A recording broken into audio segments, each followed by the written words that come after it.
Okay, Mr. Trump, 58 delegates at stake in Arizona. I was kind of looking at the map today, and you kind of need Arizona to hit that number of 1237. Do you agree?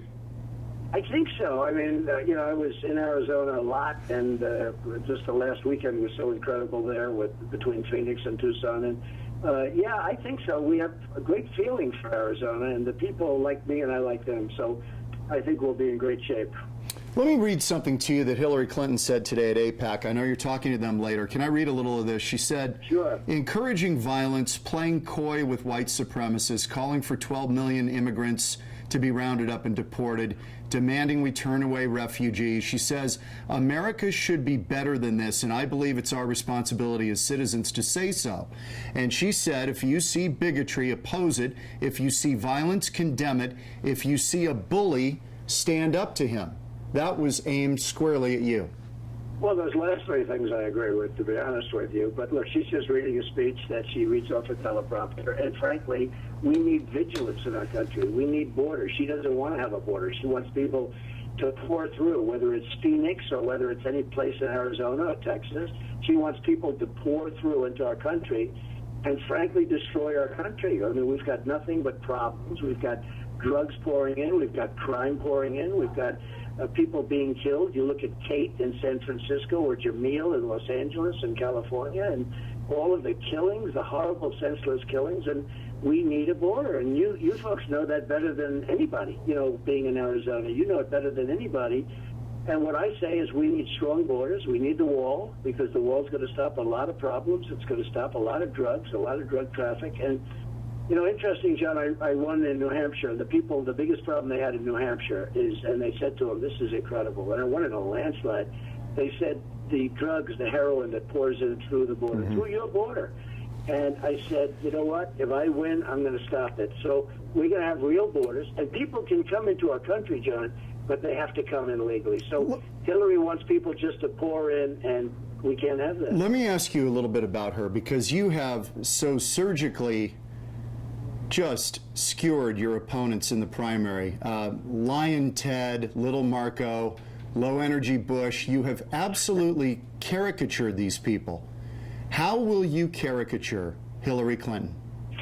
Well, honestly, I don't think she has the strength or the stamina to be a good president. She doesn't have the strength or the stamina. She'll go to Arizona, she'll make a speech, and then you'll see her a week later. We have bad trade deals. We have a military that can't do anything with ISIS, which is hard to believe. We have all of these problems. I'm going to build up the military. We're going to get rid of ISIS. We're going to knock them out so hard and so fast. Is there a way, though, Donald, that you're going to absolutely kind of try to skewer her? Is there a nickname like you attach to these other opponents in the primary that you're going to try to tag on her? Well, number one, I'm not really going after her yet. I still have two opponents left, and I don't think they're very strong opponents, frankly, but I still have two opponents left. As you said very intelligently, I started off with 17, and now we're down to 2, and I'm beating the 2 by a lot. I think that Hillary she was a terrible Secretary of State. You look at Libya, you look at Benghazi, you look at even the migration, you look at what's going on with it. So much of this was caused by her. She made horrible decisions. She's a bad decision maker. As far as the name, I'll tell you what, when I come up with it, which I think I have, but when I'm ready to use it, I will be calling you. All right, fair enough. You're aware of the demographics in Arizona, a fourth Hispanic and growing. When people hear, when you talk about being tough on the border, tough on illegal immigration, a lot of Hispanic folks, Latino folks, they take that to mean, you know what, he doesn't like us. He doesn't want us here. How do you respond to that? Well, in Nevada, which I won, the state I won very big with a landslide, in Nevada, they did polls because they have a very big Hispanic population, and I came out number 1 in the polls by a lot. I mean, they love me.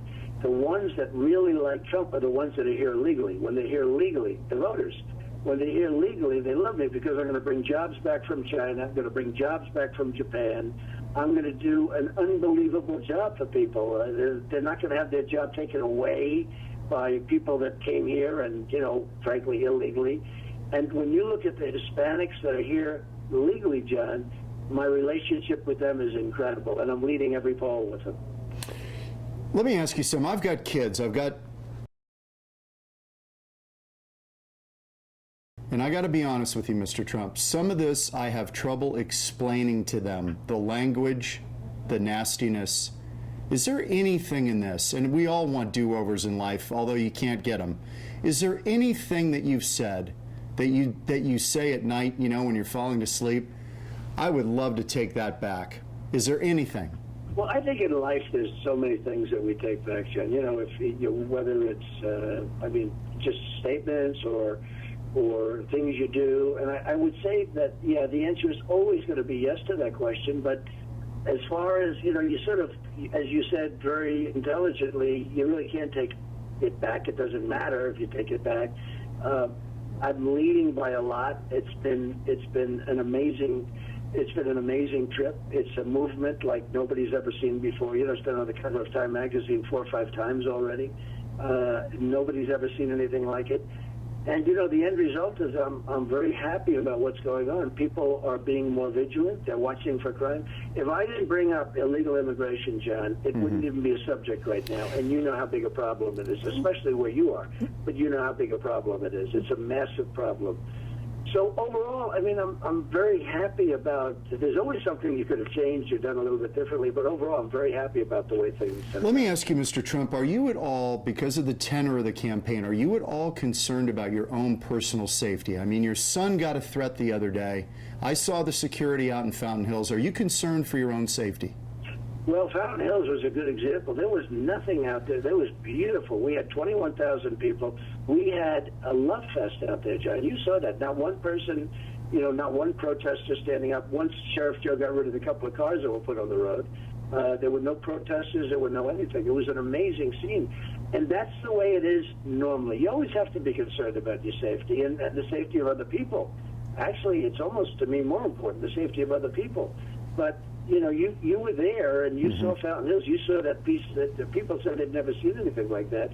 And not one person, there wasn't one protest in that with all those thousands of people that were there. So I don't know, it's amazing. But certainly you're always concerned about safety and your safety and other people's. You've had such a strong brand throughout your career. I mean, Trump, people know what that means.